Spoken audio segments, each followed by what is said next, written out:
Hello! இந்த வீடியோல பார்த்தீங்கன்னா, ஒரு சிம்பிளான டிஃப்ரெண்ட்டான பன்னீர் மஷ்ரூம் கிரேவி என்னோட ஸ்டைல்ல எப்படி செய்றதுன்னு தான் பார்க்க போறோம். இதுக்கு நான் ஒரு கடாயில 1 டேபிள் ஸ்பூன் ஆயில் ஆட் பண்ணிக்கிறேன். 1 டீஸ்பூன் அளவுக்கு சோம்பு, கொஞ்சமா கருவேப்பில. இதெல்லாம் நல்லா பொரிஞ்சு வர ஸ்டேஜ்ல 2 பச்சை மிளகாய், கட் பண்ணி வச்சிருக்க 2 பெரிய வெங்காயம். இது எல்லாத்தையும் ஆட் பண்ணிட்டு நல்லா வதக்கிக்கணும். கொஞ்சமா உப்பு ஆட் பண்ணிக்கிறேன். ஸோ தட் ஆனியன் சீக்கிரமா வதங்கிடும்.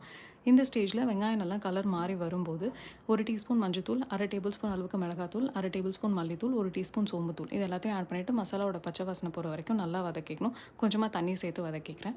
இந்த ஸ்டேஜில் நான் பன்னீர் ஆட் பண்ணிக்கிறேன். ஸோ பன்னீர் ஆட் பண்ணிவிட்டு ஒரு 2 to 3 மினிட்ஸ் குக் பண்ணிக்கிறேன். அதுக்கப்புறமா மஷ்ரூமே ஆட் பண்ணிக்கிறேன். மஷ்ரூம் அதுவே தண்ணி விட்டுட்டு வரும். ஸோ கொஞ்சம் வெயிட் பண்ணிவிட்டு உங்களுக்கு தேவையான கன்சிஸ்டன்சி பார்த்துக்கிட்டு தண்ணி வேணும்னா ஆட் பண்ணிக்கோங்க. மஷ்ரூமும் பன்னீரும் நல்லா குக் ஆகி வர ஸ்டேஜில் நான் 1 டீஸ்பூன் பெப்பர் தூள் ஆட் பண்ணிக்கிறேன். அப்புறம் பெப்பர் கார்ன்ஸை நுணுக்கி வச்சிருக்கேன். அதையும் ஆட் பண்ணிக்கிறேங்க. டேஸ்ட் என்ஹான்ஸ் பண்ணி கொடுக்கும். ஸோ இது எல்லாத்தையும் சேர்த்து நல்லா கலந்து விட்டு ஒரு 2 மினிட்ஸ் கொதிக்க விட்டு எடுத்தோம்னா ஒரு சூப்பரான பன்னீர் மஷ்ரூம் கிரேவி ரெடி. ட்ரை பண்ணி பாருங்கள். பிடிச்சிருந்துச்சுன்னா வந்து லைக் பண்ணுங்கள், சப்ஸ்கிரைப் பண்ணுங்கள். பாய்.